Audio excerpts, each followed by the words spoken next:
नमस्कार प्रिय अभ्यर्थियों एवं भविष्य के अधिकारियों। आप लोगों का आपके अपने इस नंदिनी आईएएस में स्वागत है। मैं संजीव कुमार आप लोगों का इस नंदिनी आईएएस में स्वागत करता हूं और हमें उम्मीद है कि आप लोग बहुत अच्छे होंगे, स्वस्थ होंगे और आपको जो यूपीएससी आईएएस की जो प्रीलिम्स डेट पता है परीक्षा की 25 मई 2025, इसी के लिए ये कार्यक्रम चल रहा है। और जो लक्ष्य यूपीएससी 2025 बैच है ना, और उसी को टारगेट में रख करके आपके लिए दिया जा रहा है। और मैं उम्मीद है कि आप लोग अच्छे से तैयारी कर रहे होंगे। और आपके इतिहास को स्ट्रॉन्ग करने के लिए ये क्लास 6 से लेकर क्लास 12 तक एनसीईआरटी कवर हो रही है इतिहास की। और इसमें हम क्लास 6 की एनसीईआरटी को हम कवर कर चुके हैं। आज हमारा क्लास 7 की जो इतिहास की जो एनसीईआरटी होगी, हमारे अतीत सेकंड पुस्तक का नाम है, वो उसमें हमारा सेकंड अध्याय होगा। इससे पहले हमारा एक अध्याय हो चुका है। तो हम जानते हैं कि आपके लिए समय बहुत उपयोगी है, कीमती है। और उसी समय को ध्यान में रख करके संस्थान आप लोगों के लिए ये सब कुछ कर रहा है ना। और हमें पता है कि आप लोग बिना दबाव के और लगभग ये समय जो बचा आपका 6 महीने का, उसे सही से यूज कर रहे होंगे, क्योंकि लगभग 6 महीने समय है, उसमें एक दिन, उसमें दिन के घंटे मिनट सेकंडों का आप सही से उपयोग कर रहे होंगे। तो आपका टाइम गवाए बिना हम चलते हैं, है ना। आपके जो क्लास 7 का जो हमारे अतीत सेकंड जो बुक का नाम है, उसमें जो अध्याय सेकंड है उसकी तरफ हम चल रहे हैं। और इससे पहले मैं कहूँगा कि आप हमारे इस चैनल को थोड़ा लाइक सब्सक्राइब शेयर करेंगे तो ज़्यादा मोटिवेशन हमको मिलेगा। और आपको भी हम मेहनत से क्लास पढ़ाएंगे और उसको आपको भी आनंद होगा। तो चलते हैं हम आज के अध्याय 2 की तरफ। और जैसे हमें पता है कि आप सही से अपने पास पानी रख रहे होंगे पीने के लिए, और हाथ में कॉपी पेंसिल होगी, जिससे आप जो भी डाउट हैं या जो भी चीज़ें इंपॉर्टेंट लग रही हैं उसे आप लिख सकते हैं। और यहाँ से एक एक शब्द को पढ़ेंगे, एक एक बात को ध्यान से सुनेंगे, और ऐसा सुनेंगे क्योंकि हमें वो याद रह सके, कोशिश करेंगे याद रखने की। तो शुरू करते हैं हम। अध्याय 2 है हमारा ये, और अध्याय का नाम है नए राजा और उनके राज्य। जो नए राजा हैं, जो नए नए राजा बने थे, उनके जो राज्य थे उनके बारे में इन्होंने बताया है। और इन्होंने एक बात को एक्सप्लेन किया है, एक एक बात को बड़े विस्तार से बताया है इन एनसीईआरटी में। हमें उन्हीं चीज़ों को पढ़ते हुए आगे चलेंगे। तो मुस्कुरा करके आप चलते रहिए हमारे साथ, है ना। तो कोई दबाव नहीं होगा। बोलते हैं कि मुस्कुराने से समस्या थोड़ी कम लगने लगती है और तनाव दूर होता है। लेकिन हमें इन चीज़ों को ध्यान में रखते हुए हमें जो 25 मई की डेट है वो हमें ध्यान रखनी है। तो चलते हैं हम आज के अध्याय की तरफ, है ना। नए राजा और उनके राज्य। 7वीं शताब्दी के बाद कई राजवंशों का उदय हुआ। 7वीं शताब्दी है ना, कौन सी?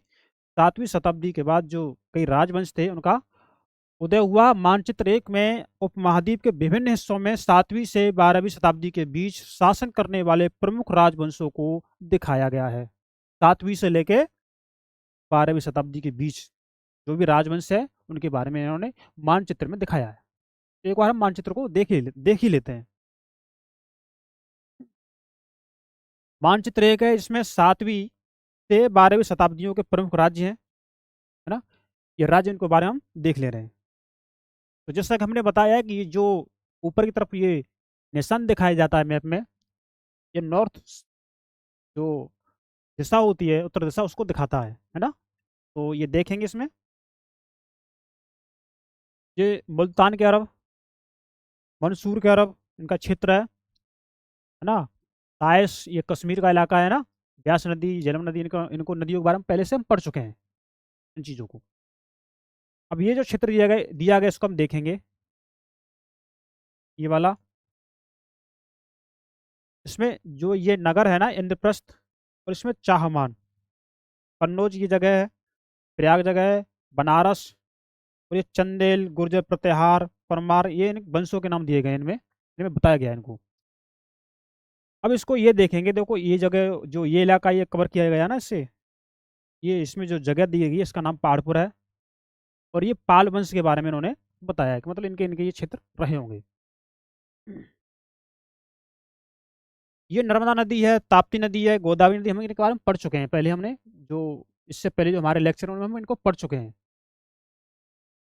ये राष्ट्रकूट इतना जो क्षेत्र है ना वाला, ये जो क्षेत्र देखा गया है, ये राष्ट्रकूट माल की जगह का नाम है, जिसे मान्य खेल बोलते हैं, है ना। माल्य मान्य खेत बोलते हैं इनको। और ये जो इनकी जगह दिखाई गई है, ये वाली,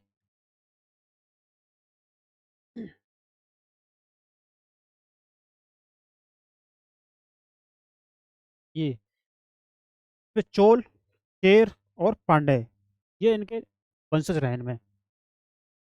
उत्कल, गंगा, कलिंग, पूर्वी चालुक्य, ये इनके नाम दिए गए हैं। और चीज़ों के बारे में हमने बता दिया था। ये अंडमान निकोबार द्वीप समूह बोलते हैं ना, ये लक्षद्वीप है ये वाला। तो इसमें जानने के लिए कुछ रहा नहीं है इनके बारे में, इन्होंने अपनी एनसीईआरटी आपको बता रही है। तो जैसे मानचित्र में आप गुर्जर प्रतिहार, राष्ट्रकूट, पाल, चोल और चाहमानों चौहानों के स्थान का निर्धारण कीजिए। क्या आप आज उनके राज्यों की पहचान कर सकते हैं जिन पर उनका नियंत्रण था? ये आप लोगों के लिए काम जो जिस तरह से मिलता आ रहा है वो मिल रहा है आप लोगों के लिए। तो इस तरह की जो सीमा दिखाई गई है ना, ये रेड कलर में, ये क्या है? इनकी परिवर्तन, जो परिवर्तनशील सीमाएं थी वो दिखाई गई हैं। हमने इसको, मैप को हमने अच्छे से देख लिया है। तो चलते हैं नए राजवंशों का उदय। तो नए राजवंशों का उदय हम पढ़ेंगे इसमें, है ना।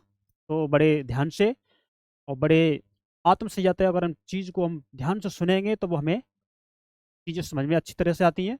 तो ध्यान से पढ़ेंगे। शुरू करते हैं इसको कि 7वीं सदी आते आते उपमहाद्वीप के विभिन्न भागों में बड़े भूस्वामी और योद्धा सरदार अस्तित्व में आ चुके थे। 7वीं सदी आते आते की बात कह रहे हैं ये। योद्धा, भूस्वामी, इन लोगों का ये अस्तित्व में आ चुके थे। जैसे इसमें बड़े भूस्वामी हो गए हैं ना, योद्धा सरदार अस्तित्व में ये लोग आ चुके थे 7वीं शताब्दी आते आते। राजा लोग प्राय उन्हें अपने मातहत या सामंत के रूप में मान्यता देते थे। तो सामंत मैंने बता दिया है, सामंत क्या होता है ना, जिसके कब्जे में ज़्यादा जमीन हो या जिसका क्षेत्र अधिक हो उसको हम बोलते हैं सामंत। तो इनको मान्यता देते थे, उनसे उम्मीद की जाती थी सामंतों से कि वे राजा स्वामी के लिए उपहार लाएं, कुछ भेंट लेके आए। तो ये उनसे उम्मीद की जाती थी इन सामंतों से,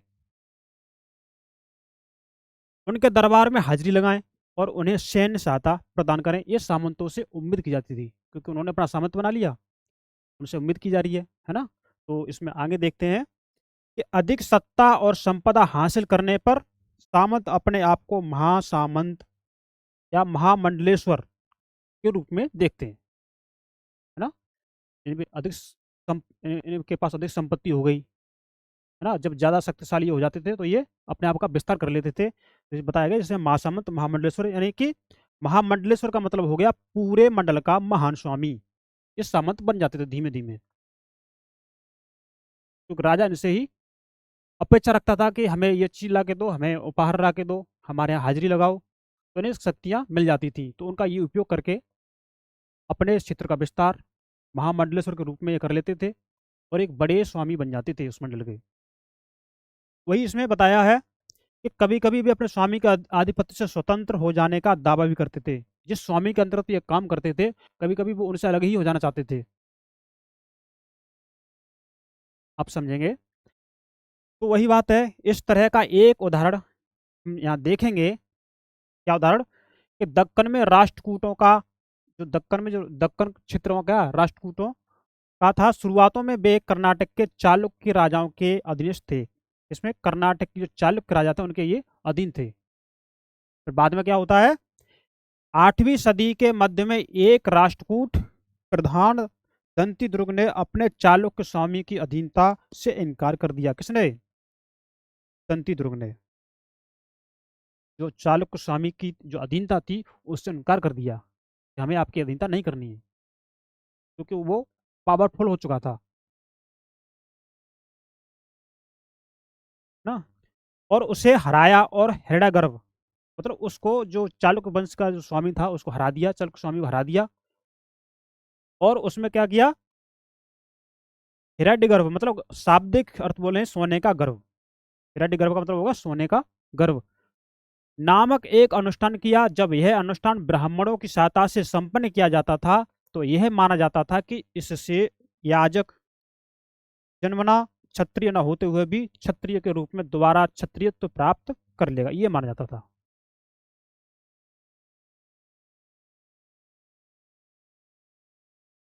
कुछ अन्य उदाहरणों में उद्यमी परिवारों के पुरुषों ने अपनी राजशाही कायम करने के लिए सैन्य कौशल का इस्तेमाल किया। जो कुछ उद्यमी परिवार थे उनकी बात हो रही है यहाँ पे, अपने राजशाही को बढ़ाने के लिए उन्होंने ये काम किया,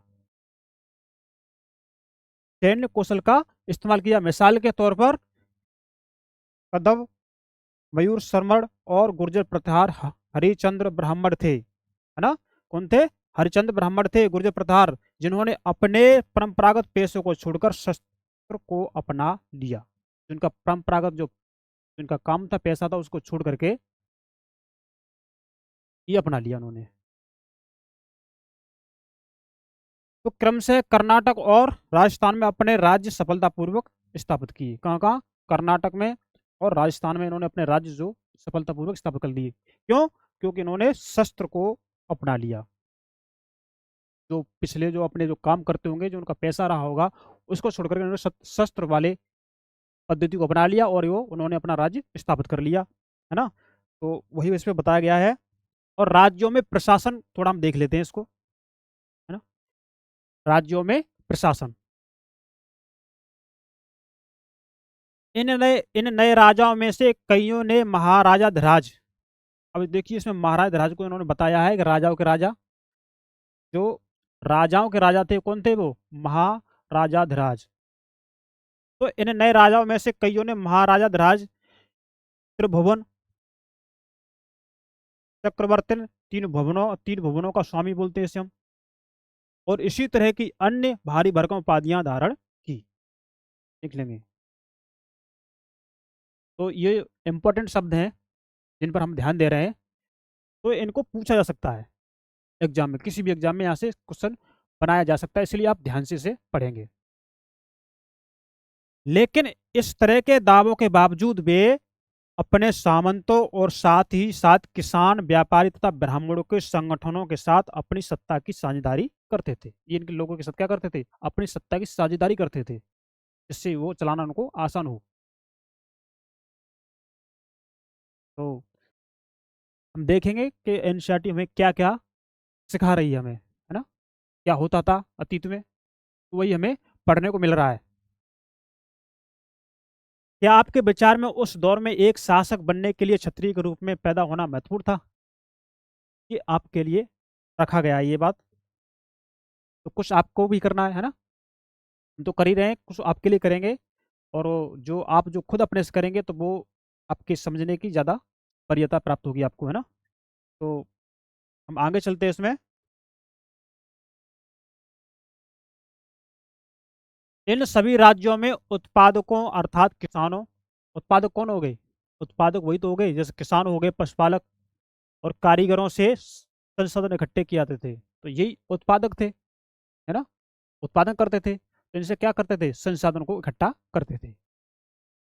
इनको अक्सर अपने उत्पादों का, अक्सर है ना, अक्सर लिखना चाहिए यहाँ पे। तो इनको अक्सर अपने उत्पादों का एक हिस्सा त्यागने के लिए त्यागने के लिए मनाया या बाध्य किया जाता था। मतलब जिनका जो उत्पादन होता था उसका एक हिस्सा उनसे लेने के लिए उन्हें बाध्य किया जाता था, या उनसे मनाया, उनको समझा करके किसी भी तरह से उनसे लिया जाता था।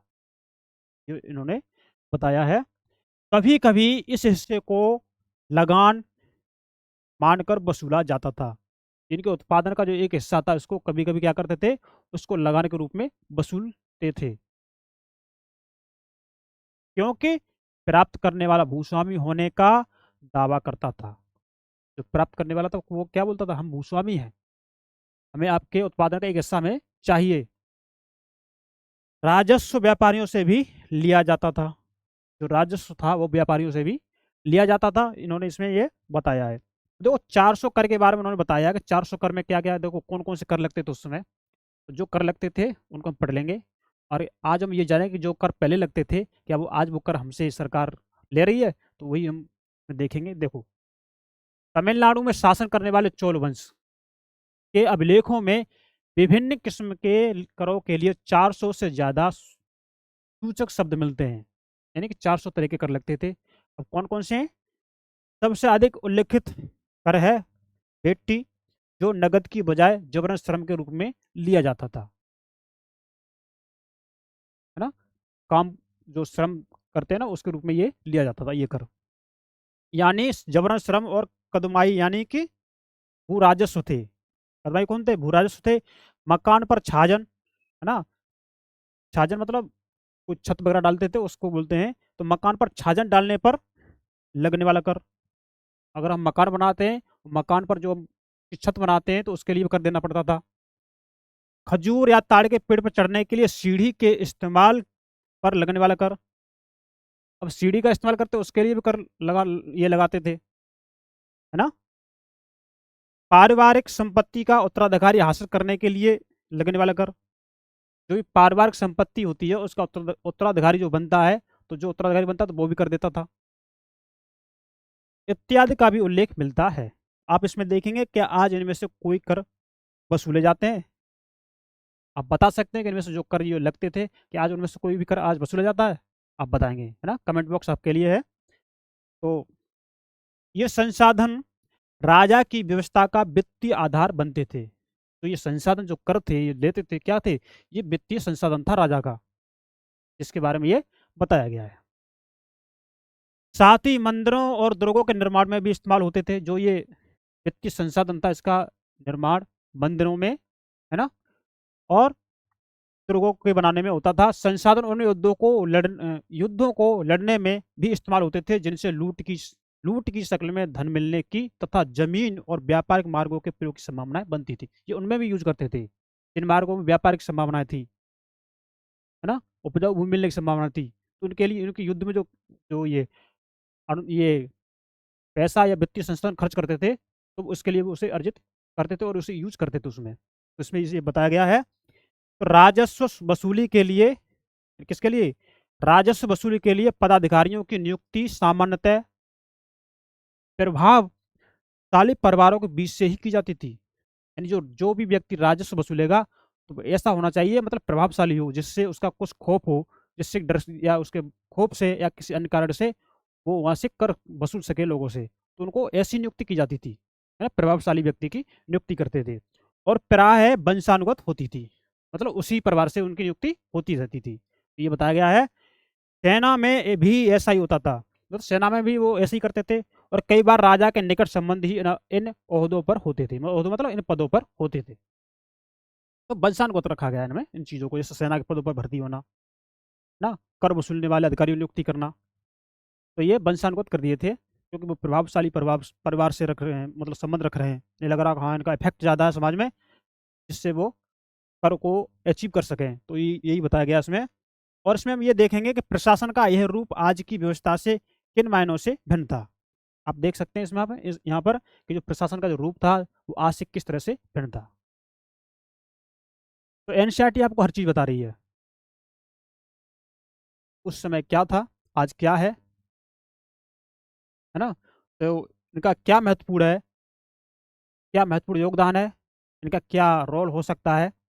इसलिए यहाँ से जो हमारी परीक्षाएं हैं, जो विभिन्न परीक्षाएं होती हैं, उनसे सवाल यहाँ से अक्सर पूछ लिए जाते हैं।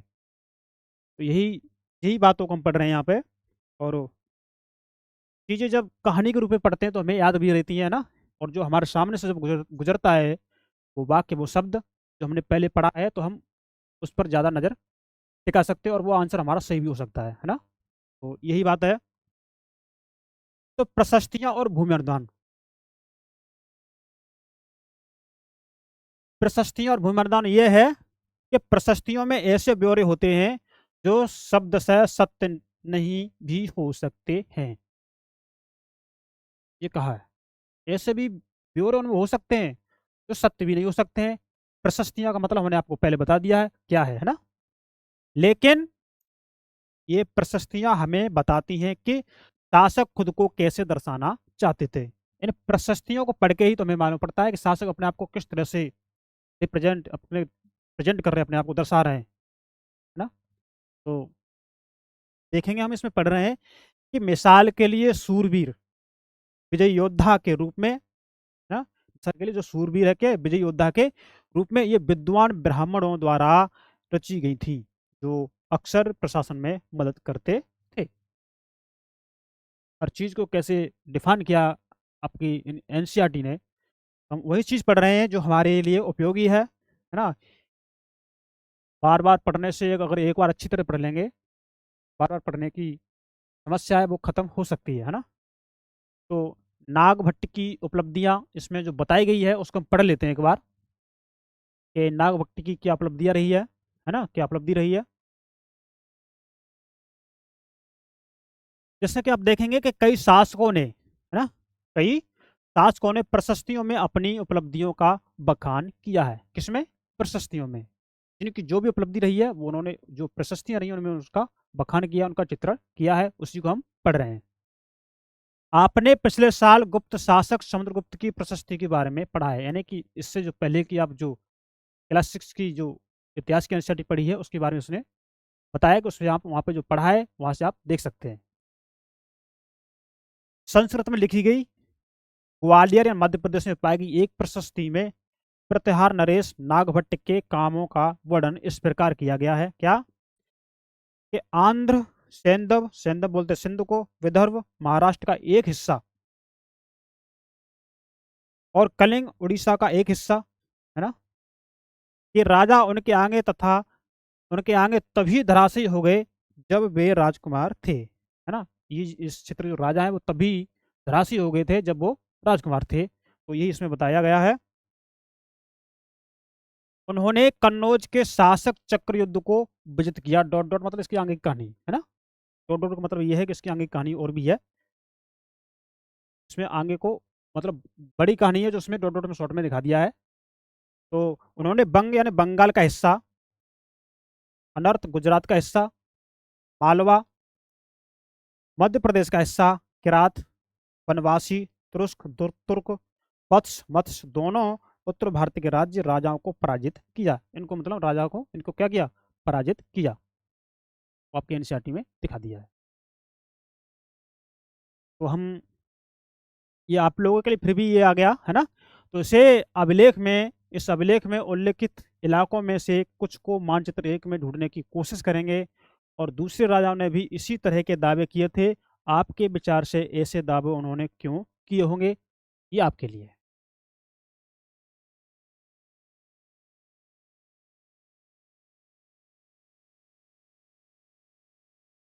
राजा लोग प्राय ब्राह्मणों को भूमि अनुदान से पुरस्कृत करते थे। कौन? राजा लोग किनको? ब्राह्मणों को। किससे? भूमि अनुदान से पुरस्कृत करते थे। ये ताम्र पत्रों पर अभिलिखित होते थे। किस, कौन से पत्र पर? ताम्र, है ना, इन पर अभिलिखित होते थे, जो भूमि पाने वाले को दिए जाते थे, मतलब जिसको भूमि दी जाती थी उसको ये ताम्र पत्र पर उसका विवरण लिख करके, मुहर लगा करके, राशि मुहर लगा करके, जो भूमि जिसको दी जाती थी उसको ये ताम्र पत्र दिया जाता था। ताम्र पत्र मतलब तांबे का ही होता होगा, वही है। तो ये देख सकते हैं ताम्र पत्र, हाँ? इनमें राजा की मुहर लगी है, ये राजा की राशि मुहर लगी हुई है ये, और इन पर लिख दिया गया है जिसको भूमि दान दी जा रही है उसके लिए। तो ऐसा ही होगा, बैनामा टाइप का होगा, तो देख सकते हैं इसको। चित्र 2 में यह थोड़ा संस्कृत और थोड़ा तमिल में लिखा हुआ ताम्र पत्रों का एक संग्रह है। इसमें थोड़ा संस्कृत में और थोड़ा तमिल में लिखा है, मतलब संस्कृत तमिल दोनों भाषा में लिखा है, जिसमें 9वीं सदी में एक शासक के द्वारा दिए गए भूमि अनुदान का उल्लेख है। नहीं, किसमें? 9वीं सदी में जो शासक के द्वारा जो भूमि दान अनुदान की गई थी, दान दी गई थी, उसका उल्लेख है। जिन कड़ियों से ये पत्र जुड़े हैं उन पर राशि मुहर लगी है, जो यह बतलाने के लिए है कि यह एक प्रमाणिक दस्तावेज है। जैसे ये जो मोहर लगी है, राशि मोहर लगी हुई है, ये तो खराब भी नहीं होगा। तो उस समय ये उपलब्ध थे, ये धातुएं। भूमि के साथ क्या क्या दिया जाता था वो देख लेते हैं ना। जो भूमि दी जाती थी उसके साथ में क्या क्या दिया जाता था, तो उसको हम थोड़ा जान लेते हैं, पढ़ लेते हैं। यह चोलों के द्वारा दिए गए एक भूमि अनुदान के तमिल भाग का एक अंश है। क्या है? जो चोलों के द्वारा जो भूमि दी जाती थी उसके, जो भूमि दी जाती थी उसका एक अंश इसमें दिया गया है ना, जो तमिल भाग का एक अंश है। क्या है? कि हमने हमने मिट्टी की मेड़े बनाकर, मिट्टी की मेड़े बनाकर, साथ ही कांटेदार झाड़ियां लगाकर भूमि की सीमाओं को चिन्हित कर दिया है। मिट्टी की मेड़ बना दी, कांटेदार झाड़ियां लगा दी, और जिससे हमारी भूमि चिन्हित हो गई कि हमारी भूमि यहाँ तक, इतने इतने दूरी तक हमारी भूमि है ना। तो वही है। इस भूमि पर ये चीजें हैं जैसे फलदार वृक्ष, पानी, भूमि, बगीचे और फलोद्यान, पेड़, कुएं, खुली जगह, चरागाह, एक गांव, वो भी चबूतरे, नहरें, खाइयां, नदियां, दलदली जमीन, फौज, अन्नागार, मछलियों के तालाब, मधुमक्खियों के छत्ते और गहरी झीलें ये बनी होती थी। हाँ? जिसे ये भूमि मिलती थी वह इससे कर वसूली कर सकता है। जिसको जी ये जो भूमि दी जाती थी इससे क्या होगा, वो कर वसूली कर सकता है। कि इनमें इतनी चीज पाई जा रही है, नदियां हैं, दलदली भूमि है ना, फलोद्यान है। इससे क्या करते थे, ऐसी भूमि जिसको दी जाती थी, क्या करता था वो, टैक्सेशन मतलब कर वसूलता था। वह न्यायाधिकारियों, है ना, द्वारा जुर्माने के तौर पर लगाए गए कर वसूल सकता था। मतलब जो भी न्याय अधिकारी थे, न्याय के अधिकारी जितना कर लगाते थे, जितना बताते थे उतना वो कर वसूलते थे। पान के पत्तों पर लगने वाला कर, पान के पत्तों पर भी कर लगता था। बुने हुए कपड़ों पर लगने वाला कर, जो कपड़े बुनते थे उस पर कर लगता था। साथ ही साथ वाहनों पर लगने वाला कर, जो वाहन यूज होते थे उस समय प्रयोग में लाते थे, उन पर भी टैक्स लगते थे, लेते थे वो। वह पकी ईंटों के बने ऊपरी माले पर बड़े कमरे बनवा सकता है, बड़े और छोटे कुएं खुदवा सकता है, पेड़ और कांटा झाड़ियां लगवा सकता है, जरूरी हो तो सिंचाई के लिए नहर बनवा सकता है। उसे यह सुनिश्चित करना चाहिए कि पानी बर्बाद ना हो और तटबंधों का निर्माण हो। इन चीजों का भी वो ध्यान रखता था, है ना। तो पानी बर्बाद ना हो, उस समय उनको भी पता था, है पानी अगर बर्बाद होता तो क्या होगा। आज देख ही सकते हैं आप लोग। लेख में सिंचाई के जितने संभव स्रोत हैं, उल्लेख है, उनकी सूची बनाइए और विचार विमर्श कीजिए कि इनका कैसे इस्तेमाल होता होगा। आप सूची बनाएंगे और आप पता करेंगे कि इनका जो इस्तेमाल होता था वो कैसे क्या होता था, है ना।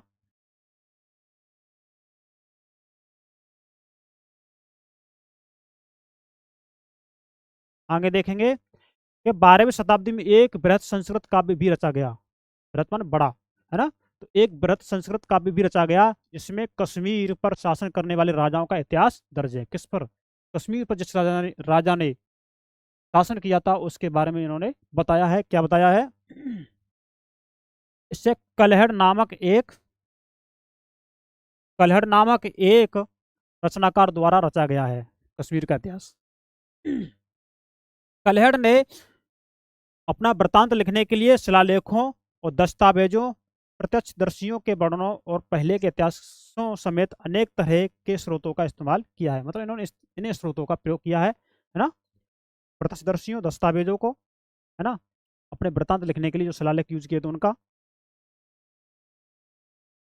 और जो पहले के इतिहासों समेत जो अनेक तरह के स्रोत हैं इनका इस्तेमाल इन्होंने किया है। तो प्रशस्तियों के लेखकों से भिन्न वह अक्सर अक्सर अक्सर को अक्सर लिखना चाहिए वहाँ पे। तो अक्सर शासकों और उनकी नीतियों के बारे में आलोचनात्मक रुख दिखलाता है ना। तो जो भी इनकी शासकों की जो नीति थी उनके बारे में जो भी रुख थे उनको उन्होंने इसमें बताया है, उनकी आलोचना इसमें दिखाई गई है। इसलिए 12वीं सदी के लिए यह असाधारण ग्रंथ था। कैसा था, असाधारण ग्रंथ था। अब धन के लिए युद्ध, धन के लिए युद्ध इसको हम देखते हैं ना। तो वही आपको वही करना है जैसे कि आप हमारी क्लास देख रहे हैं और हम आपके लिए मेहनत कर रहे हैं और आप भी मेहनत से क्लास देख रहे हैं। तो आपके जिन ज़रूरत मित्रों को ज़रूरत होगी, या जो इन्हें देखना चाहते होंगे और जिनको ज़रूरत होनी चाहिए एक परीक्षार्थी को, और विशेषकर इसकी ज़रूरत होती है, तो इसलिए आप इन्हें अपने दोस्तों को शेयर करें, इस क्लास को लाइक करें और सब्सक्राइब करें। जैसा कि आप हमारे इस चैप्टर की तरफ चल रहे हैं और इसमें हम आगे चलते हैं कि आपने यह गौर किया होगा, क्या गौर किया होगा, कि इनमें से प्रत्येक शासक राजवंश का आधार कोई क्षेत्र विशेष था। राजवंश का आधार क्या था, कोई विशेष क्षेत्र से संबंधित किया गया है इसमें, देखेंगे। वे दूसरे क्षेत्रों पर भी नियंत्रण करने का प्रयास करते थे। अपने क्षेत्र में तो थे ही वे, लेकिन वे दूसरे जो क्षेत्र थे उन पर भी नियंत्रण रखना चाहते थे। तो वही इसमें बताया गया है। क्यों रखना चाहते थे, क्या बात थी, ये हम इनको बाद में आगे जो विस्तार होगा उसमें पढ़ेंगे, है ना। तो जहाँ जैसी समझ दी जा रही है, अगर हम वैसा ग्रहण करेंगे तो ज़्यादा सीखेंगे। तो एक विशेष रूप से एक विशेष रूप से वांछनीय क्षेत्र था गंगा घाटी में कन्नौज नगर। कौन सा? कन्नौज नगर गुर्जर प्रतिहार, राष्ट्रकूट और पाल वंशों के शासक सदियों तक कन्नौज के ऊपर नियंत्रण को लेकर आपस में लड़ते रहे। ये जो शासक हैं, कौन कौन? गुर्जर प्रतिहार, राष्ट्रकूट और ये पाल वंश, इनके जो शासक थे सदियों तक कन्नौज के ऊपर नियंत्रण करने के लिए लड़ते रहे। क्योंकि इस लंबी चली लड़ाई में तीन पक्ष थे। अब तीन पक्ष कौन थे तो उसमें देख लेते हैं। इसलिए इतिहासकारों ने प्राय इसकी चर्चा त्रिपक्षीय संघर्ष के रूप में की है। क्योंकि इसके तीन पक्ष थे इसलिए। तो आप देख रहे हैं, जैसे कि हम देखेंगे पृष्ठ संख्या 62 से 66 के बीच में, है ना, जो भी ये पेज उनमें देखेंगे कि शासकों ने बड़े मंदिरों का निर्माण करवाकर भी अपनी सत्ता और संसाधनों का प्रदर्शन करने का प्रयास किया। उन्होंने बड़ा मंदिर बनवा दिया तो अपनी सत्ता का प्रदर्शन करने लगे, हाँ ये मंदिर हमने बनाया है तो ये जगह हमारी हुई, इस तरह का वो उनका रहा होगा, है ना। तो सत्ता और संसाधनों का प्रदर्शन करने का प्रयास किया। इसलिए जब वे एक दूसरे के राज्यों पर आक्रमण करते थे तो मंदिरों को भी अपना निशाना बनाते थे। इसको, मंदिरों को भी, जो कभी कभी बहुत अधिक संपन्न होते थे। हाँ, मंदिर क्यों संपन्न होते हैं आप समझ सकते हैं। आप अध्याय 5 में इसके बारे में और पढ़ेंगे, इसकी जो डिटेल पढ़ेंगे वो अध्याय 5 में बताई गई है। तो थोड़ा इनको पढ़ लेते हैं। इस मानचित्र एक को देखें और वे कारण बताइए जिनके चलते शासक कन्नौज और गंगा घाटी के ऊपर नियंत्रण चाहते थे। क्या कारण हो सकते हैं, आप हमें सोच के बता देंगे इस कमेंट बॉक्स में तो ज़्यादा अच्छा रहेगा। थोड़ा सुल्तान के बारे में देख लेते हैं ना। सुल्तान किसे कहते हैं? अरबी भाषा का शब्द है ये सुल्तान, इसका मतलब है शासक।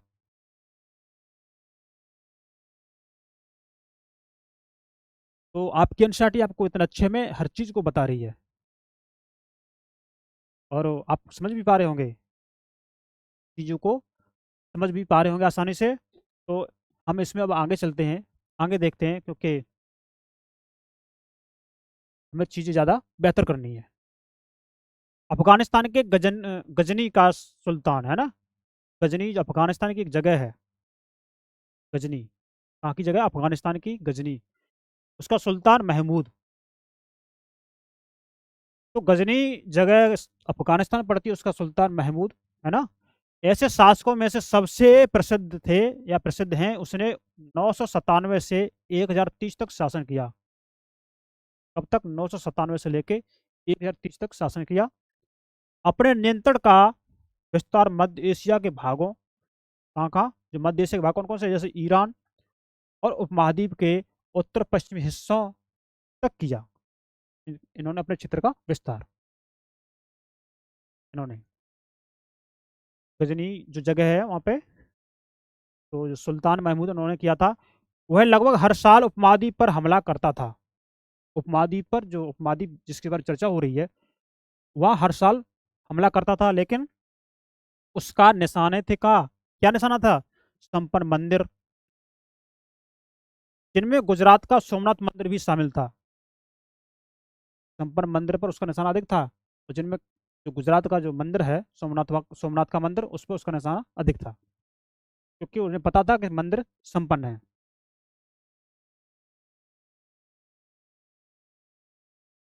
महमूद जो धन उठा ले गया उसका बहुत बड़ा, सॉरी, जिनमें गुजरात का सोमनाथ मंदिर भी शामिल था, तो महमूद जो धन उठा ले गया उसका बहुत बड़ा हिस्सा गजनी में एक वैभवशाली राजधानी के निर्माण में खर्च हुआ। जो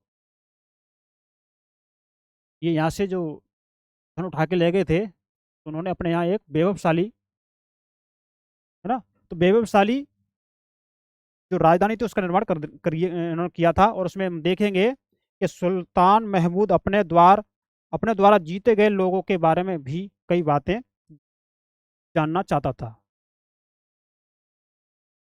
सुल्तान ने जो भी लोगों को जीता था उनके बारे में भी वो बातें जानना चाहता था। तो उनसे अल बेरूनी नामक एक विद्वान को इस उपमहाद्वीप का लेखा जोखा लिखने का काम सौंपा।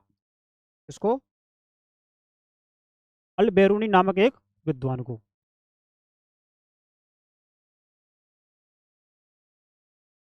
अरबी में लिखी गई उसकी कृति, इसमें अरबी में अरबी में जो भी कृति लिखी गई उसके बारे में बताया है। कृति किताब अल हिंद आज भी इतिहासकारों के लिए एक महत्वपूर्ण स्रोत है, जिसे इतिहासकार इनके बारे में जानते हैं और जिसको हम पढ़ते हैं। अल बेरूनी ने इसे तैयार करने के लिए संस्कृत के विद्वानों से परामर्श किया।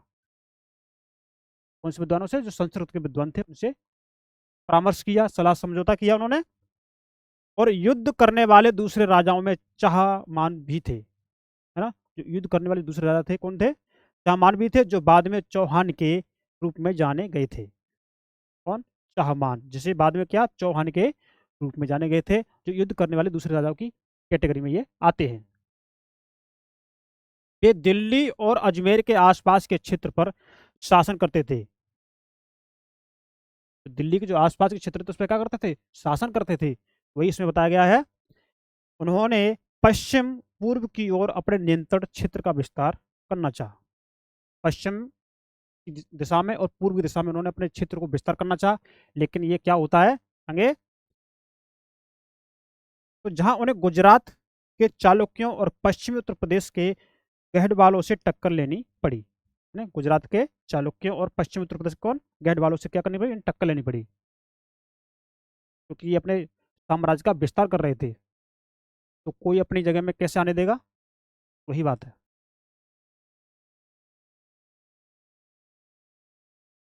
चाहमानों का सबसे प्रसिद्ध शासक था पृथ्वीराज तृतीय। कौन था? पृथ्वीराज तृतीय सबसे प्रसिद्ध शासक था, जो 1168 से लेकर 1192 तक इसका टर्म दे रखा है, पीरियड दे रखा है शासन का, जिसने सुल्तान मोहम्मद गोरी नामक अफगान शासक को 1191 में हराया। इसको सुल्तान मोहम्मद गोरी को कब हराया? 1191 में, 1191। लेकिन दूसरे ही साल 1192 में उसके हाथों हार गया। लेकिन दूसरी बार ये हार गया 1192 ईस्वी में। और इसको थोड़ा और आगे देखेंगे हम। चोल राज्य नजदीक से एक नज़र हम देख लेते हैं ना। तो इसको हम देख लेते हैं।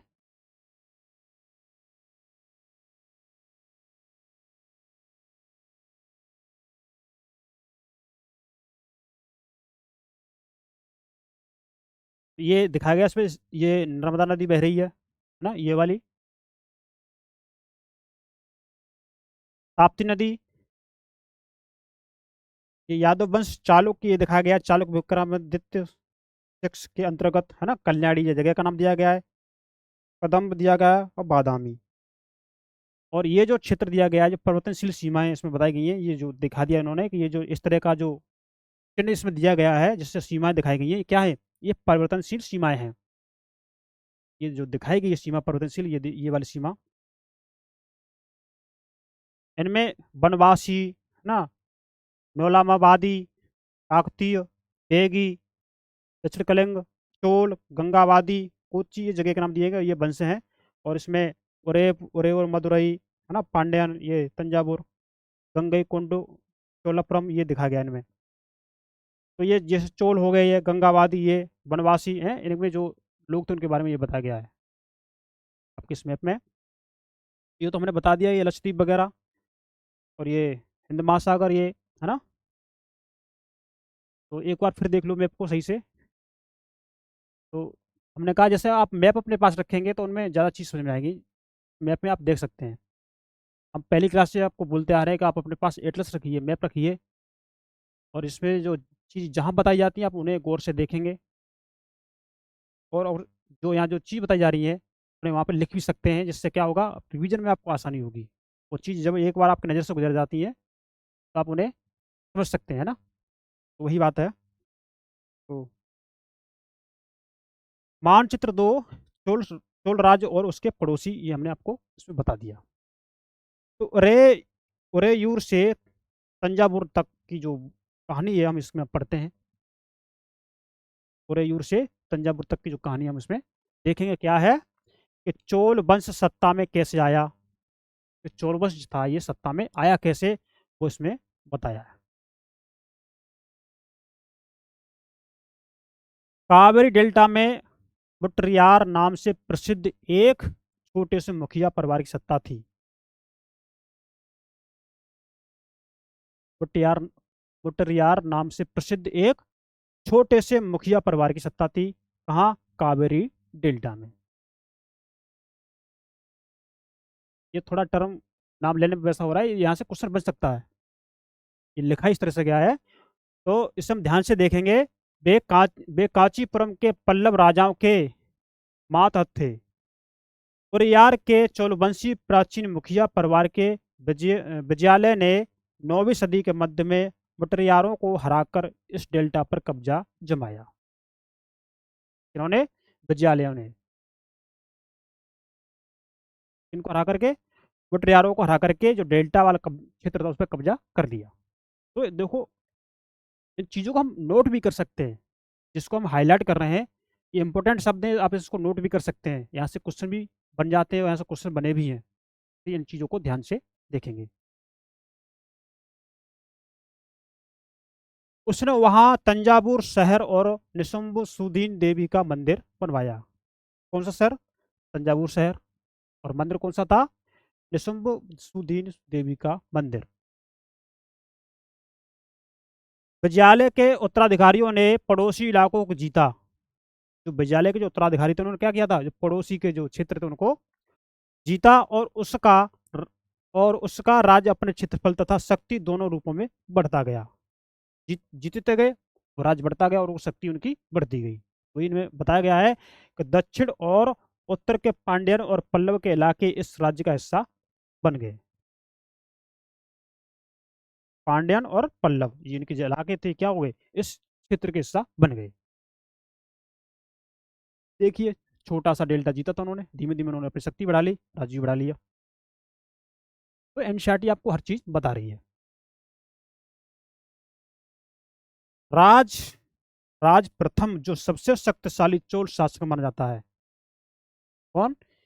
ये जो राज, हाँ राज जो प्रथम है ये सबसे शक्तिशाली चोल शासक माना जाता है, सबसे शक्तिशाली। 985 में राजा बना। कब बना था ये? 985 में राजा बना था ये। उसी ने इनमें से ज्यादातर क्षेत्रों पर अपने नियंत्रण का विस्तार किया। मतलब अपने क्षेत्रों पर इसने, क्षेत्रों में ज्यादा विस्तार किया ने, है ना, जो क्षेत्र थे उन पर ज्यादा नियंत्रण किया था विस्तार के साथ साथ। तो वो देखेंगे। उसने साम्राज्य के प्रशासन का भी पुनर्गठन किया। जो साम्राज्य का जो प्रशासन था उस प्रशासन का भी उसने दोबारा से गठन किया। राज के पुत्र, और इसको हम आगे पढ़ेंगे, तो राज के पुत्र राजेंद्र प्रथम ने उसकी नीतियों को जारी रखा। किसने? राजेंद्र प्रथम ने। उसने गंगा घाटी, श्रीलंका, दक्षिण पूर्व एशिया के देशों पर हमला भी किया। किसने? राजेंद्र प्रथम ने। गंगा घाटी, श्रीलंका और कहा, दक्षिण पूर्व एशिया के देशों पर इन्होंने क्या किया, हमला किया, जो इन्हें अपने कब्जे में लेना चाहता था। इन अभियानों के लिए उसने एक जल सेना भी बनाई। ये अभियान जो बनाया उसने, उसके लिए क्या, उन्होंने एक जल सेना भी बनाई। तो हम आगे देखेंगे। भव्य मंदिर और काशी मूर्ति कला, उनको हम जानेंगे।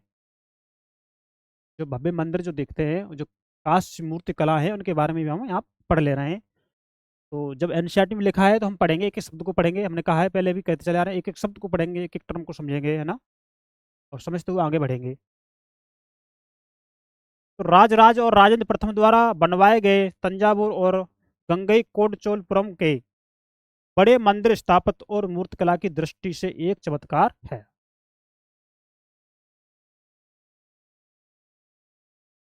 राजराज और राजेंद्र प्रथम को हाईलाइट कर दे रहा हूं मैं, एक मिनट।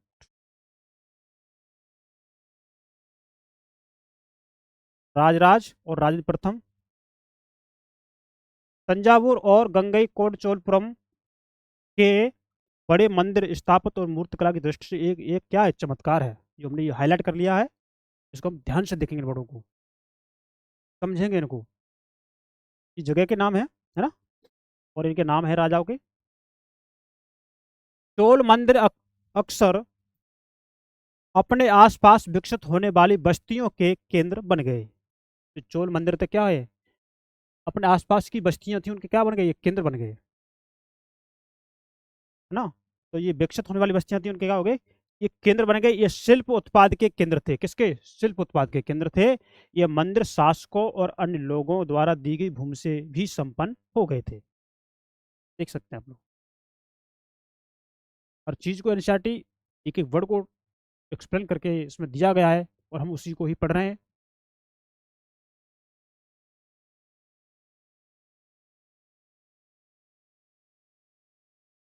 ये मंदिर शासकों और अन्य लोगों द्वारा दी गई भूमि से भी संपन्न हो गए थे। इस भूमि की उपज उन सारे विशेषज्ञों का निर्वाह करने में खर्च होती थी जो मंदिर के आसपास रहते और उसके लिए काम करते थे, है ना।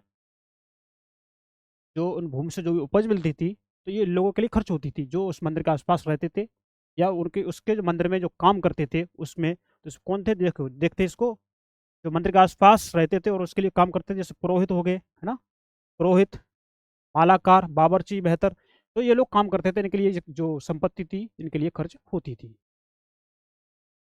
जो इस भूमि की उपज थी उसके बारे में उन्होंने बताया है। इनको हम आगे और पढ़ लेते हैं। तो मंदिर का आप चित्र देख सकते हैं, ये मंदिर का चित्र है। पहले इस तरह के मंदिर हुआ करते थे।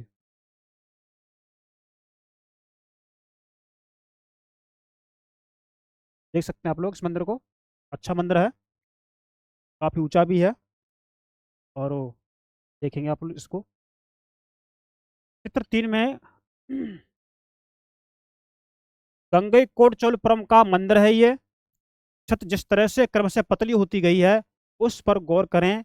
बाहरी दीवारों को सजाने के लिए पत्थर की जो प्रतिमाएं अलंकृत की गई हैं उन्हें भी देखिए, है ना। ये मंदिर है, इसको आप देख सकते हैं।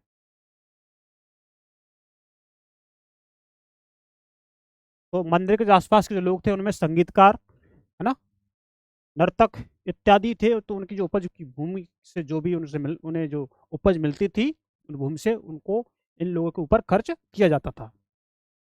दूसरे शब्दों में मंदिर सिर्फ पूजा आराधना के स्थान ही नहीं थे, मतलब वहाँ मंदिरों में पूजा आराधना ही नहीं होती थी, तो और क्या होता था वो देखते हैं इसमें। वे आर्थिक, सामाजिक और सांस्कृतिक जीवन के केंद्र भी थे। आर्थिक सामाजिक गतिविधियों के भी केंद्र रहते, ऐसा आपकी एनसीईआरटी बताती है। मंदिर के साथ जुड़े हुए शिल्पों में सबसे विशिष्ट था कांस्य प्रतिमा बनाने का काम। जो मंदिर से जो भी शिल्प बनती थी उसमें क्या था, कांस्य प्रतिमा बनाने का काम जो शिल्प था वो इसका वर्णन इसमें किया है, ये श्रेष्ठ था, इसमें बताया गया है। तो प्रतिमा बनाने का काम श्रेष्ठ था, विशिष्ट था। तो चोल कांस्य प्रतिमा संसार की सबसे उत्कृष्ट कांस्य प्रतिमाओं में गिनी जाती हैं। इसमें संसार की सबसे उत्कृष्ट कांस्य प्रतिमाओं में गिनी जाती है। जो भी चोल कांस्य प्रतिमाएं हैं उनकी गिनती इसमें की जाती है।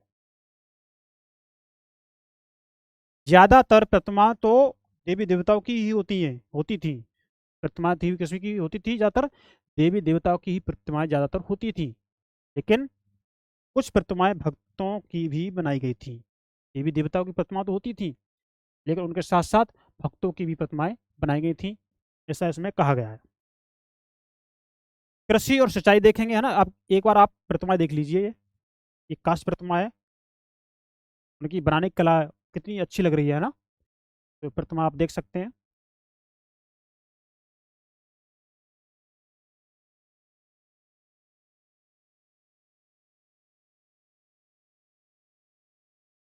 ये प्रतिमा है। तो 4 है, एक चोल कांस्य प्रतिमा कितनी सावधानी के साथ उसे अलंकृत किया गया है। आप देख सकते हैं इसे। इस पर गौर कीजिए कि ऐसी प्रतिमाएं किस तरह बनाई गई जाती थी। यह जानने के लिए अध्याय 6 जो हम पढ़ेंगे उसमें देखेंगे। आप देख सकते हैं अपनी एनसीईआरटी को। इसीलिए तो यहाँ से आयोग क्वेश्चन बना देता है। हाँ? बच्चे को बेसिक नॉलेज है या नहीं। तो कृषि और सिंचाई के बारे में हम थोड़ा पढ़ लेते हैं, इतना इसमें दिया है कि चोलों की कई उपलब्धियां कृषि में हुए नए विकासों के माध्यम से संभव हुई हैं। चोलों की जो कई उपलब्धियां हैं, जो कृषि में जो नए विकास हुए उनसे संबंधित है। तो विकास के माध्यम से संभव हुई है। मानचित्र 2 में आप देखेंगे और गौर करेंगे कि कावेरी नदी, कौन सी, कावेरी नदी बंगाल की खाड़ी में मिलने से पहले कई छोटी छोटी शाखाओं में बट जाती है ना। कावेरी नदी बंगाल की खाड़ी में जो मिलने से पहले क्या होता है, वो कई छोटी छोटी शाखाओं में बट जाती है, ऐसा इसमें बताया गया है। ये शाखाएं बार बार पानी उलिचती हैं, क्या करती है, इससे बार बार पानी निकलता है या पानी उलिचती है, बात एक ही है ना। जिससे जिससे किनारों पर उपजाऊ मिट्टी जमा होती रहती है। जब वहां से बार बार पानी बाहर निकलेगा तो मिट्टी, जब किनारे की मिट्टी कैसे हो जाएगी, उपजाऊ हो जाएगी, वो साथ जाके जमेगा बार बार। अब साधु को इकट्ठा करेगी तो क्या होगा, उसमें मिट्टी उपजाऊ होगी। शाखाओं का पानी कृषि, है ना, कृषि विशेषतः चावल की खेती के लिए आवश्यक आर्द्रता भी मुहैया कराता है ना। शाखाओं का पानी है, जो चावल की खेती होती है ना, उसके लिए पानी की आवश्यकता होती है, उसके लिए नमी की आवश्यकता होती है, तो उसके लिए भी पानी उपलब्ध कराता है, ये नमी उपलब्ध होती है उसके लिए। हालांकि तमिलनाडु को दूसरे हिस्सों में कृषि पहले ही विकसित हो चुकी थी। हाँ, तमिलनाडु को दूसरे जो हिस्सा है उसमें कृषि पहले ही विकसित हो चुकी थी। पर 5वीं या 6ठी सदी में आकर ही इस इलाके में बड़े पैमाने पर खेती शुरू हो गई थी। कब, 5वीं और 6ठी सदी में बड़ी खेती स्टार्ट होगी इस इलाके में, बड़े पैमाने पर। कुछ इलाकों में जंगलों को साफ किया जाना था, इनको जंगलों को साफ किया जाना था। और कुछ दूसरे इलाकों में जमीन को समतल किया जाना था। कहीं कहीं पर तो जंगल साफ करने थे और कहीं जमीन को समतल करना था। वही बात इसमें दी है। डेल्टा क्षेत्रों में बाढ़ को रोकने के लिए तटबंध बनाए जाते थे। जो डेल्टा क्षेत्र है, वहाँ पानी की बाढ़ ना आ जाए तो उसको रोकने के लिए क्या होते, तटबंध बनाते थे, बांध बनाए जाते थे। और पानी को खेतों तक ले जाने के लिए नहरों का निर्माण होना था। कई क्षेत्रों में एक साल में 2 फसलें उगाई जाती थी। कुछ क्षेत्र थे वह एक साल में दो दो फसलें हो जाती थी ना। तो इसको हम थोड़ा देख लेंगे। देख सकते हैं नेचुरल कितना देखने में बढ़िया लग रहा है ये। प्रकृति दृश्य देखने में अच्छे ही लगते हैं। आप इन्हें देख सकते हैं।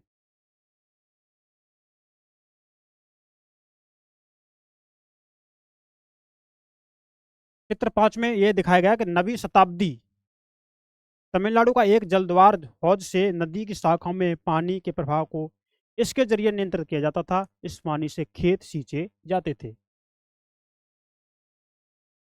देखेंगे आप लोग। थोड़ा आगे बढ़ते हम कि कई जगहों पर फसलों की सिंचाई कृत्रिम रूप से करना जरूरी थी, है ना।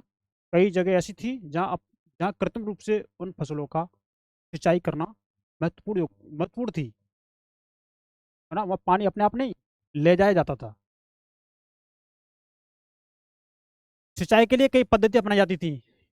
कुछ इलाकों में कुएं खोदे गए, है ना। सिंचाई की जो पद्धतियां थी क्या थी कि कुछ इलाकों में कुएं खोदे गए।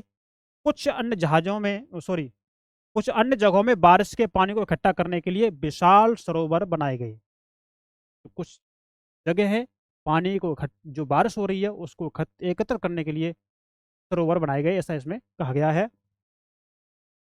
स्मरण रहे, याद रहे कि सिंचाई के काम में योजना की जरूरत होती है। सिंचाई के काम में क्या होती थी, योजना की जरूरत होती थी। कहाँ कितना पानी देना है, किसको पानी देना है, किस फसल में कितना पानी लगेगा, है ना, कितनी सिंचाई करनी है।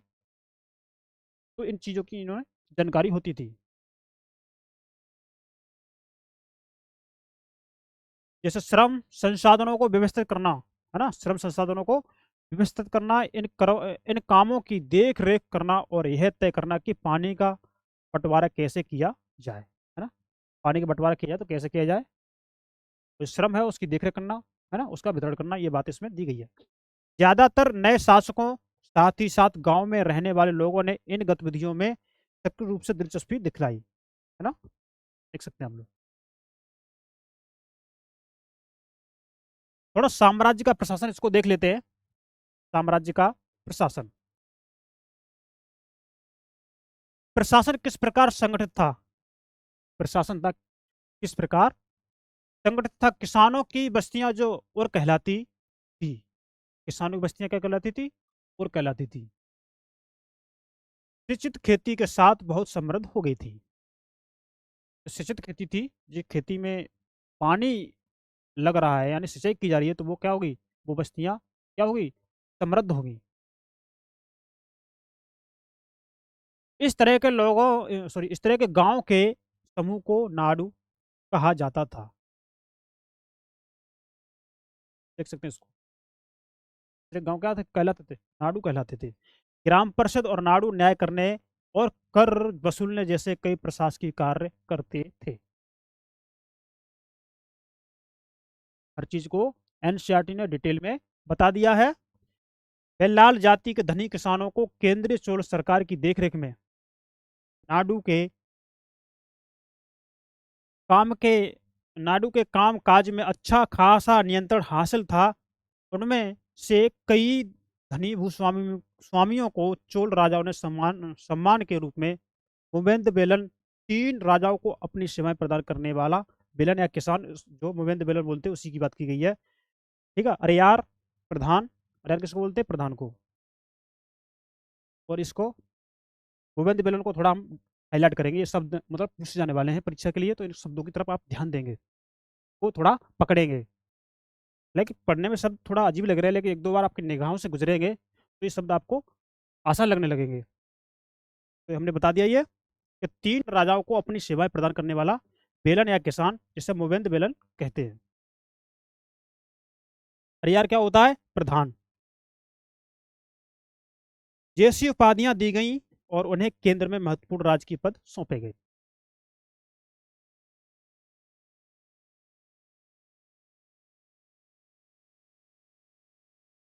भूमि के प्रकार, अब भूमि देखो ये थोड़ा इंपोर्टेंट, ज्यादा इंपॉर्टेंट है, यहाँ से क्वेश्चन मतलब बने हैं, हर बार बने हैं यहाँ से। तो ये भूमि के प्रकार पे हम थोड़ा ध्यान देख लेंगे, है ना, ध्यान दे लेंगे इनमें।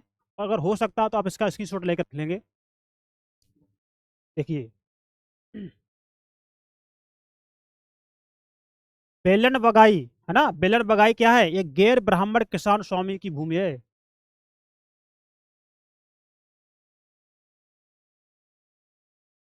और ब्रह्मदेव, ये क्या है, ब्राह्मणों को उपहार में दी गई भूमि, देख सकते हैं।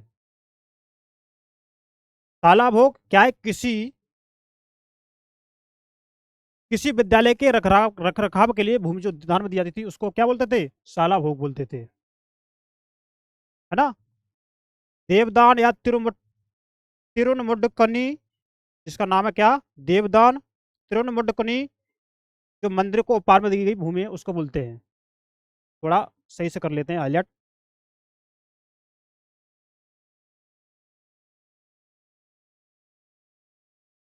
ठीक है, मंदिरों को उपहार में दी गई भूमि है।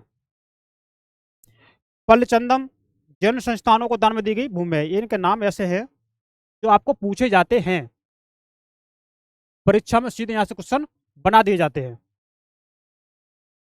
तो आप चाहो तो इसका एक स्क्रीनशॉट लेके रख सकते हो, आप देखेंगे, आप परीक्षा के प्रश्न पत्र उठा के देख लीजिए, आप यहाँ से क्वेश्चन बड़े हुए मिलेंगे। अरे सही सीधा सीधा दे देते हैं, और चार ऑप्शन में ये दे दिए। यदि आपने पढ़ा है, यदि आपको पता है तो आप सही कर ले जाएंगे, नहीं तो गलत तो होगा ही। तो एग्जामिनर इन चीजों से ही खिलता है ना, क्योंकि इस परीक्षा में जो सफल असफल का जो ब्यौरा होता है ना, वो यहीं से बनता है। तो जो भी टर्म जो आपको दिए जा रहे हैं बहुत अच्छे तरीके से दिए जा रहे हैं, आपने आप से ग्रेड कीजिए, सेशन को अपने दोस्तों में शेयर कीजिए, इसको लाइक कीजिए और सब्सक्राइब कीजिए, क्योंकि संस्थान नंदिनी आईएएस आप लोगों के साथ है, संस्थान नंदिनी आईएएस की टीम आप लोगों के साथ में है। ये सब लोग आपके लिए है, क्योंकि लक्ष्य यूपीएससी बैच 2025 आपके लिए है, क्योंकि 25 मई 2025 की परीक्षा आप लोगों के लिए ही है ना। तो उसी को ध्यान में रख करके ये चीज आपको पढ़ाई जा रही है।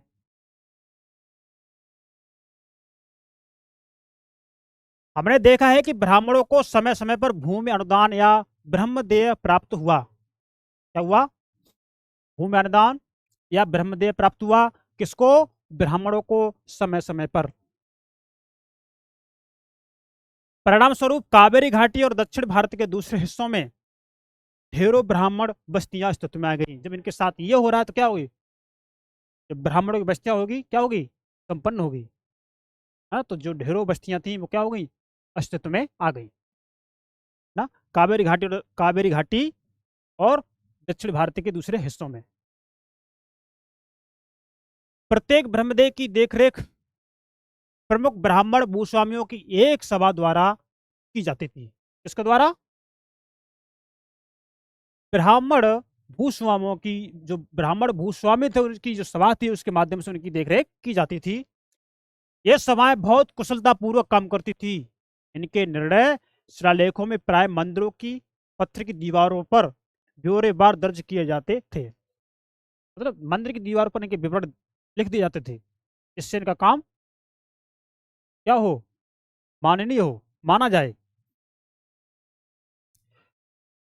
नगरम के नाम से ज्ञात व्यापारियों के संघ भी अक्सर शहरों में प्रशासनिक कार्य संपादित करते थे। देख सकते हैं आप लोग। आगे देखेंगे, तमिलनाडु के चिंगलपुट जिले के उत्तर मेरूर में जो प्राप्त अभिलेख में इस बात का सविस्तार वर्णन है। कहाँ? तमिलनाडु के चिंगलपुट जिले के जो उत्तर मेरूर जो जगह है, वहां से जो अभिलेख मिला है उसमें इस बात का विस्तार से वर्णन है कि ब्राह्मणों की सभा का संगठन कैसा था। सिंचाई के कामकाज, बाग बगीचों, मंदिरों इत्यादि की देखरेख के लिए सभा में विभिन्न समितियां होती थी। इनके लिए क्या थी? इनके लिए सभा में विभिन्न समितियां होती थी कि हर समिति को अपना अलग अलग काम दिया गया था। इनमें सदस्यता के लिए जो लोग योग्य होते थे, कि सदस्यता के लिए जो लोग योग्य होते थे तो उनके नाम ताड़पत्र के छोटे टिकटों पर लिखे जाते थे। जो योग्य है इन समितियों के सदस्य बनने के लिए, उनके नाम क्या थे? तामपत्र पर लिख दिए जाते थे, छोटे से टिकटों पर। और मिट्टी के बर्तन में रख दिए जाते थे। किसमें? मिट्टी के बर्तन में रख दिए जाते थे। और किसी छोटे लड़के को हर समिति के लिए एक के बाद एक टिकट निकालने के लिए कहा जाता था। यानी कि टिकटों पर नाम लिखे और एक बर्तन में रख दिए, है ना। एक छोटे लड़के को बुला करके हर समिति की सदस्य का चुनाव करने के लिए उस बर्तन में से जो लड़का अपनी इच्छा से निकाल के दे देता था उसी को उस समिति का सदस्य बनाया जाता था। वो इसमें ये कहने की प्रयास किया गया है। हर समिति के लिए सदस्य का चुनाव इसी तरह से होता था। तो आप अनुमान लगा सकते हैं, है ना। तो अभिलेख और लिखित सामग्री के बारे में थोड़ा हम पढ़ लेते हैं। अभिलेख और लिखित सामग्री में थोड़ा हम पढ़ लेंगे क्या? कि उत्तर मेरूर अभिलेख के अनुसार सभा की सदस्यता, कौन सा अभिलेख है? उत्तर मेरूर जो अभिलेख है उसके अनुसार जो सभा की सदस्यता है उसके बारे में इसमें बताया गया है कि सभा की सदस्यता के लिए इच्छुक लोगों को ऐसी भूमि का स्वामी होना चाहिए जहां से भू राजस्व वसूला जाता है। जहां से भू राजस्व वसूला जाता हो उस जगह का उसे स्वामी होना चाहिए, है ना। उनके पास अपना घर होना चाहिए। क्या होना चाहिए? उनके पास अपना घर होना चाहिए। उनकी उम्र 35 से 70 के बीच होनी चाहिए। कितनी होनी चाहिए? 35 से 70 के बीच होनी चाहिए। और उसमें क्या कहा गया है? उन्हें वेदों का ज्ञान होना चाहिए। उन्हें प्रशासनिक मामलों की अच्छी जानकारी होनी चाहिए और ईमानदार होना चाहिए। इनकी मतलब पात्रता थी उनकी अपॉइंटमेंट करने की, है ना। यदि कोई पिछले 3 सालों में किसी समिति का सदस्य रहा है तो वह किसी और समिति का सदस्य नहीं बन सकता। जिसने अपने या अपने से संबंधियों के खाते जमा नहीं कराए हैं वो चुनाव नहीं लड़ सकता था। तो ये बताया ना। अभिलेखों में राजाओं और शक्ति संपन्न पुरुषों के बारे में तो जानकारी मिलती है, लेकिन ये जानना खास मुश्किल है कि साधारण मर्दों और औरतों का जीवन इन राज्यों में कैसा था। ये भी जाना जाना जाना चाहिए, है ना।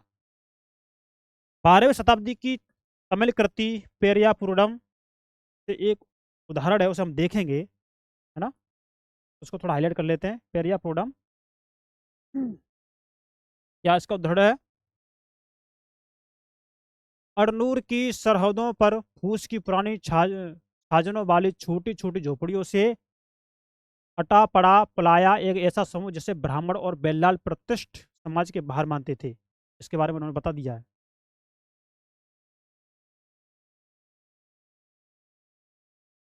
ना, पलाया के बारे में। लोगों का एक छोटा सा पुरवा था जिसमें ओछे किस्म के पेशों में लगे खेतिहर मजदूर रहते थे। ओछे मतलब छोटी किस्म के, है ना। तो खेतिहर मजदूर रहते थे। चमड़े की पट्टियों से घिरे हुए झोपड़ियों के आहतों में छोटे मुर्गे मुर्गियां झुंडों में घूमते रहते थे। पर बता दिया है। गहरे रंग के गहरे रंग के बच्चे जो काले लोहे के कंगन पहने हुए थे, गहरे रंग के बच्चे थे, कैसे थे? काले रंग के कंगन वो पहने हुए थे, छोटे पिल्लों को उठाए उछलते चल रहे थे। मतलब डॉट डॉट मतलब आगे की कहानी इसमें शॉर्ट करके बता दी है ना। तो मारूद पेड़ों की छाया में एक मजदूर नी ने अपने बच्चे को चमड़े की एक चादर पर सुला दिया, है ना। तो आम के पेड़ भी थे उस समय, जिनकी शाखाओं पर नगाड़े लटके हुए थे। क्या थे?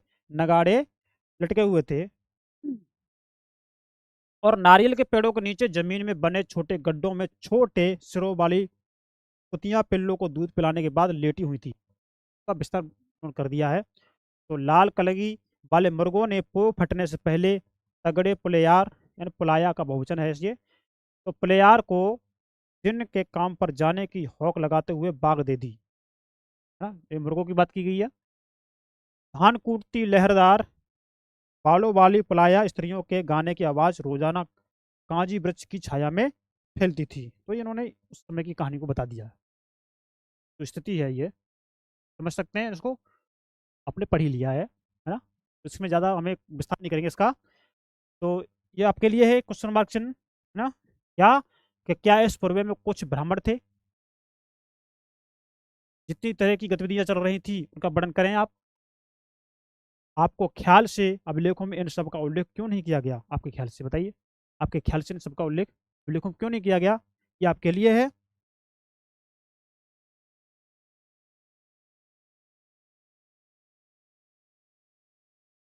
तो तांग वंश के युग का चीन, तांग वंश के युग का चीन, इसके बारे में बताया गया, इसको पढ़ लेते हैं हम एक बार। क्या है कि चीन में तांग राजवंश के तहत एक साम्राज्य स्थापित हुआ। चीन में तांग राजवंश था, उस समय क्या हुआ? एक साम्राज्य स्थापित हुआ जो लगभग 300 वर्षों तक, 7वीं से लेकर 10वीं सदी तक सत्ता में रहा। कितनी? लगभग 300 वर्षों तक, 7वीं से लेकर 10वीं शताब्दी तक रहा, 10वीं सदी तक रहा, सत्ता में रहा। इसकी राजधानी सियान दुनिया के सबसे बड़े नगरों में से एक थी, जहाँ तुर्की, ईरानी, भारतीय, जापानी और कोरियाई आया जाया करते थे। तांग साम्राज्य परीक्षा के माध्यम से नियुक्त की गई नौकरशाही द्वारा प्रशासित होता था। नौकरशाहों के द्वारा ये क्या होता था? प्रशासित चलाया जाता था, पर नियंत्रण था। यानी परीक्षाओं में हर इच्छुक व्यक्ति बैठ सकता था। अधिकारियों के चयन की यह व्यवस्था कुछ बदलावों के साथ 1911 तक काम 1911 तक क्या रही? कायम रही थी। ये परीक्षा थी क्या थी? इतने समय तक क्या रही थी? कायम रही थी, चलती रही थी। तो भारतीय उपमहाद्वीप में प्रचलित व्यवस्थाओं से यह व्यवस्था किन मायनों से भिन्न है या भिन्न थी? इस पर आप विचार कर सकते हैं। तो आज की क्लास में ये चैप्टर हमारा खत्म हुआ, चैप्टर 2, अध्याय 2। और उसमें जो शब्द हैं, जैसे हम 20 शब्द बोलते हैं, जिसके बारे में हमने पढ़ लिया है। जैसे सामंत हमने पढ़ लिया, उसमें मंदिर को पढ़ लिया, है ना, नाडू को पढ़ लिया, और हमने सभा को पढ़ लिया। तो इसके जो हमारे उपयोगी शब्द हैं। तो आज तक की क्लास में हमने क्लास 7 के एनसीईआरटी के दूसरा चैप्टर कवर कर लिया है, और इससे पहले जो क्लास हुई थी उसमें पहला चैप्टर कवर हो गया है। तो जो नए बच्चे जो जुड़ रहे हैं हमारी इस क्लास में, तो वो जिससे पहले जो क्लास जो डल चुकी हैं, है ना? जो क्लास जो हैं, उनको आप देख सकते हैं, और वहाँ से जो भी कॉन्सेप्ट आपको दिया गया, उससे आसानी से पढ़ सकते हैं। क्योंकि एक से एक शब्दों को हमने बड़े आराम से, बड़े धीमे-धीमे गति से पढ़ा है, जिससे समझने में कोई दिक्कत नहीं होगी। आप उसे चाहो तो डेढ़ गुना की स्पीड में देख सकते हो, हाँ? वो आपके ऊपर है, आप किस तरह समझना चाहते हो वो आपके ऊपर है। तो हमने उसमें ज़्यादा तेज़ नहीं बोला, अपने आराम से तसल्ली से उसको किया है। तो और जो हमारा जो नेक्स्ट क्लास के लिए जो चैप्टर होगा, तो हम देख लेते हैं, कौन-सा चैप्टर होगा?